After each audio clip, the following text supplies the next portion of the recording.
You know the deadline. You know exactly what needs to happen next. And still somehow you find yourself reorganizing a drawer that didn't need reorganizing. You open 12 tabs of research for a project you haven't started writing. You tell yourself you'll feel more in the mood tomorrow. You clean the kitchen at 11 at night instead of finishing the email you've had open since 9 that morning. You watch the task sit there, fully visible, fully understood, and you still walk away from it. Why does the part of you that wants to finish feel like a completely different person from the part of you that keeps not starting? Why does knowing exactly what to do change absolutely nothing about whether you do it? Most people explain this with one word: laziness. Or a slightly kinder cousin of it, poor time management, bad discipline, needing a better planner. That explanation has survived so long because it's tidy. It also happens to be almost entirely wrong. A psychologist named Tim Pychyl spent more than 2 decades at Carleton University studying exactly this gap between intention and action, and his central finding upends the entire premise most people start from. Procrastination is not a time management problem, Pychyl found. It's an emotion regulation problem. You are not failing to plan. You are succeeding brilliantly at avoiding a feeling. This video walks through why your brain treats an unpleasant task the same way it treats a threat. Why your future self might as well be a stranger to the brain making today's decisions, and what actually breaks the cycle because it isn't the thing you've already tried 3 times. Start with what procrastination actually is, underneath the behavior. It isn't the absence of a plan. Most chronic procrastinators can describe their to-do list in perfect detail, in order, with deadlines attached. What's missing isn't information. What's missing is the ability to make the discomfort of starting smaller than the discomfort of not starting, and for a task that feels boring, ambiguous, frustrating, or threatening to your sense of competence, that discomfort can feel enormous, completely out of proportion to how the task will actually feel once you're 5 minutes into it. Pycyl's research identifies specific qualities that make a task more likely to trigger avoidance. It's boring. It's frustrating. It's ambiguous about how to even begin. It lacks any clear reward until far in the future.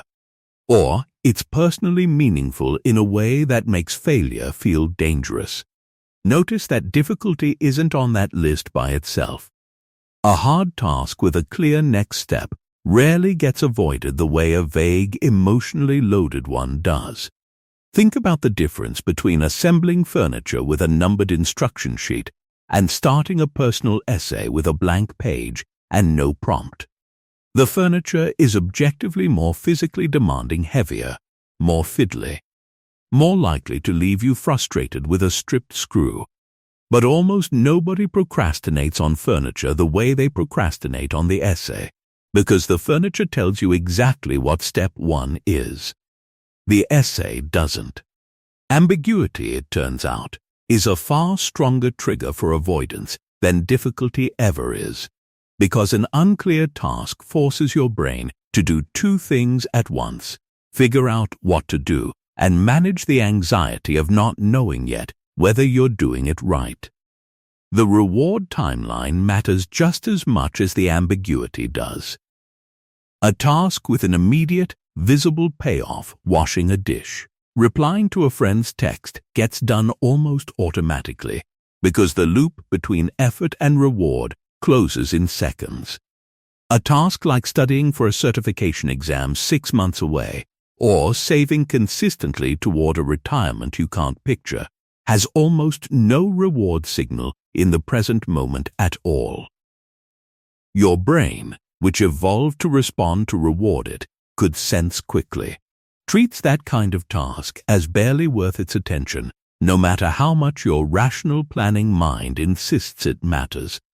You may recognize yourself in the report you keep not opening, not because you don't know how to write it, but because the moment you open it, you'll have to face how far behind you actually are, and that feeling, not the writing itself, is what you're avoiding. The task is a stand-in. The real object of avoidance is almost always a feeling: inadequacy, boredom, anxiety, overwhelm, and your brain has a very old, very efficient system for getting away from unpleasant feelings fast. That system is about to explain the rest of this video. To understand why avoidance wins so reliably, you have to understand who's actually making the decision when you close the laptop and open the fridge instead. Brain imaging research led by psychologist Hal Hershfield found something almost unsettling. When people are asked to imagine their future self, the brain activity in regions associated with self-referential thinking looks less like thinking about yourself and more like thinking about a stranger. Your brain, quite literally, does not fully recognize the person who will deal with tomorrow's consequences as you. That has a direct, practical effect. The part of your brain handling right now discomfort, call it the limbic system, the fast emotional responder, is negotiating with a version of you it barely believes exists. Meanwhile, the part of your brain capable of long-term planning, the prefrontal cortex, is slower, more effortful, and easily outvoted the moment stress or fatigue lowers its influence. It isn't a fair fight. It was never designed to be.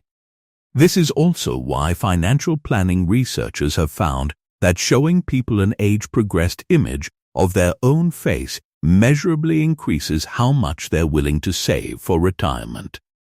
It isn't new information. Everyone already knows they'll be older one day.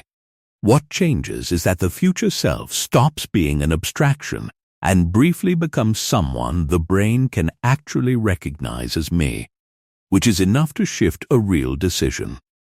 Your procrastination runs on the reverse of that mechanism. The version of you facing tomorrow's deadline is left abstract, faceless, easy to hand the burden to, because handing a burden to a stranger costs the brain almost nothing in the moment. Picture the version of you at 10 p.m., deciding whether to prep for tomorrow's presentation or watch one more episode. The you making that decision is not lying to yourself, not being weak, not lacking ambition. You are, in a very real neurological sense, prioritizing a self you can feel over a self you can only imagine, and the self you can feel always has the advantage in the moment, because discomfort now is louder than consequences later, no matter how serious those consequences will turn out to be. If this content is making sense to you, click the subscribe button and subscribe to the channel. Thank you for your support. This is where a second researcher, Fuschia Sirois, adds a piece Pychyl's framework implies but doesn't fully name. Procrastination isn't just avoidance. It's mood repair. When you close the tab on the hard task and open something easier, your mood improves almost instantly, and that instant relief is exactly what keeps the pattern running, because your brain just got proof, in real time, that avoidance works. Sirois calls this a short-term mood repair strategy with long-term costs, and she's documented those costs closely. Chronic procrastinators report higher stress, worse sleep, and even measurable physical health effects. Because the task doesn't disappear when you avoid it. It waits, gathering interest, like a debt with no minimum payment plan. There's a reason this trade feels so easy to make in the moment. The reward from avoidance arrives instantly, while the cost of avoidance arrives later, diffusely, often disconnected enough in time from the original decision that your brain barely links the two. Open the easier tab, and the relief lands in seconds. Miss the deadline, and the consequence lands days or weeks later, wearing a disguise, a strained conversation with a manager, a scramble at midnight, a quieter erosion of trust in yourself. Your brain is extremely good at learning from consequences that are fast and specific. It is much worse at learning from consequences that are slow and diffuse, which is exactly the shape most procrastination costs take. This mismatch is also why procrastination rarely gets corrected by simply trying harder next time. Trying harder assumes the problem is motivation. And motivation was never actually missing. You wanted to finish the report, wanted to start the essay, wanted to save for the exam far more than the moment of avoidance would suggest. What was missing was a present moment reward strong enough to compete with the relief of escape, and no amount of wanting something in the abstract changes how loudly the nervous system votes in the moment the discomfort actually arrives. You may recognize yourself in the relief of finally closing that 15th tab and starting a show instead, and how real that relief feels. Even while some quieter part of you already knows the task is still sitting there, now with less time and more pressure attached to it than before. That trade a small real relief now for a larger deferred cost later is not a character flaw playing out. It's a survival strategy, an adaptation built by a nervous system whose oldest job was managing immediate threat and immediate discomfort. Long before quarterly report or tax deadline existed as concepts it needed to plan around. You are not broken for feeling the pull toward relief.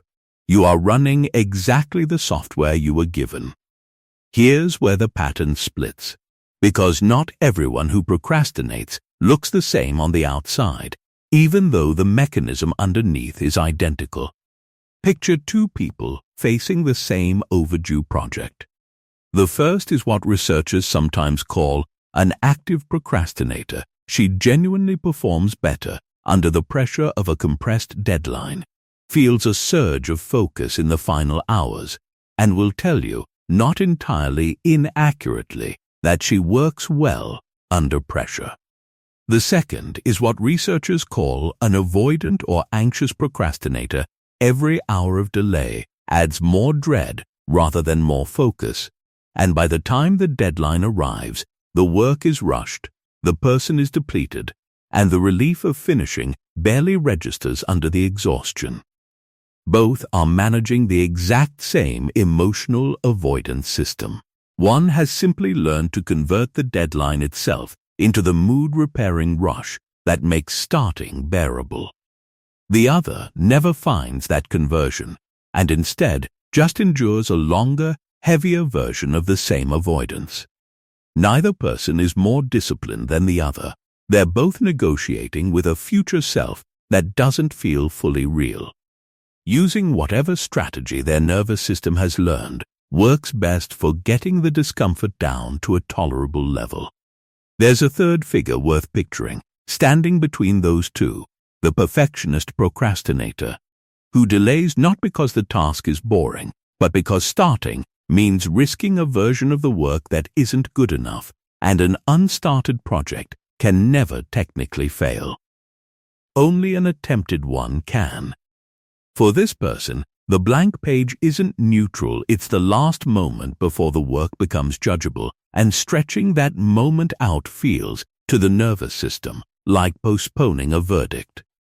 All three profiles, the pressure seeker, the dread carrier, and the fear of judgment avoider, are doing the same underlying thing, managing an uncomfortable emotion by controlling when they have to feel it. None of the three is choosing this. Nobody sits down and decides rationally to trade a larger future cost for a smaller present relief. The trade happens beneath the level where decisions get named and examined, in the same fast circuitry that once decided, in a fraction of a second, whether a sound in the grass was worth investigating. That circuitry doesn't know the difference between a genuine threat and a difficult email. It only knows that a feeling has been flagged as unpleasant, and its entire job is to move you away from unpleasant feelings as quickly as possible. Calling that laziness is a little like calling a smoke detector paranoid for going off when you're only burning toast. The system isn't broken. It's simply calibrated for a world that doesn't fully exist anymore. Reacting to modern deadlines with machinery built for much older dangers, you may recognize yourself somewhere on that spectrum, closer to one end or shifting between them depending on the task, the week, how much you're already carrying. Neither position is a moral failing. Both are the same emotion regulation problem, wearing two different outfits. Knowing this changes what actually helps, and it's rarely what people try first. Most people respond to their own procrastination with self-criticism, assuming guilt will finally motivate them into starting. Sirois' research says almost the opposite happens. Self-criticism increases the negative feeling attached to the task, which increases the urge to escape it, which produces more procrastination, not less. It's a loop that punishes itself into getting worse. What her research finds instead is that self-compassion, treating yourself with the same basic understanding you'd offer a friend who was struggling, actually reduces procrastination over time, because it lowers the emotional charge around the task instead of raising it. This isn't the same as lowering your standards or letting yourself off the hook. It's removing the extra layer of shame that was never helping you start in the first place, and was in fact one of the reasons starting felt so unbearable. Sirois' studies have tracked this over time in students and found something people rarely expect. The ones who forgave themselves for procrastinating on a previous exam were less likely to procrastinate on the next one, not more. Guilt, it turns out, doesn't function like fuel. It functions like weight, and weight makes the next task harder to approach, not easier. The forgiveness wasn't permission to keep avoiding. It removed one more reason the task felt threatening to face. There's a reason this specific finding surprises people. Most of us were raised on the assumption that being hard on ourselves is what keeps us in line, that self-forgiveness is a slippery slope toward not caring at all. The research points the other way. Shame narrows your focus down to protecting yourself from feeling worse, which is precisely the opposite of what starting a hard task requires. Self-compassion, by contrast, frees up enough emotional bandwidth to actually look at the task itself, rather than spending that bandwidth managing how bad you already feel about not having looked at it yet. There's a simpler, almost physical trick underneath all of this research, and it has nothing to do with motivation. Pychyl often returned to a version of the same instruction, just get started, because the discomfort you're bracing for is almost always worse in anticipation than in reality. The emotional barrier that feels enormous at 9 a.m. Staring at the unopened document tends to shrink dramatically within the first 5 minutes of actual contact with the task. Your brain isn't lying to you about the discomfort existing. It's exaggerating its size. Because exaggeration used to be a useful survival strategy, warning you away from things before you got close enough to find out they weren't actually dangerous. This is why so many productivity tricks that have nothing to do with willpower actually work. Setting a timer for just 2 minutes, opening the document without any obligation to write a single word, moving to a different room before deciding whether you'll actually do the task there. None of these change your discipline. What they change is the size of the first step, small enough that the emotional cost of starting drops below the emotional cost of continuing to avoid it. Once you're inside the task, the anticipatory dread that kept you outside of it usually has nowhere left to attach itself, because the thing you were afraid of feeling has already, quietly, stopped being abstract. None of this means the pull toward avoidance disappears. It won't, not fully, not for anyone, including the researchers who study it. What changes is your relationship to that pull, the recognition, in the moment it shows up, that you're not facing a character defect, you're facing an old fast system trying to protect a version of yourself that doesn't fully believe in tomorrow. The task in front of you is smaller than the feeling warns you it is. The 5 minutes you're avoiding are almost never as bad as the version of them your mind is currently rehearsing. Think of the deadline you're circling right now, the one that prompted you to watch a video like this instead of opening it directly. It isn't waiting for you to become a different kind of person. It's waiting for a decision your future self will be grateful someone finally made on their behalf, even though your brain, right now, still insists that future self is somebody else entirely. Start there. Not with the whole project, not with the perfect plan, just the next 5 minutes offered to a future self who is, it turns out, far more you than your brain currently believes. For readers who want to go deeper, Tim Pychyl's and Fuschia Sirois' published research on procrastination as emotion regulation offers considerably more detail than any single video can, and remains the most rigorous foundation available on why this pattern exists and how it responds to change.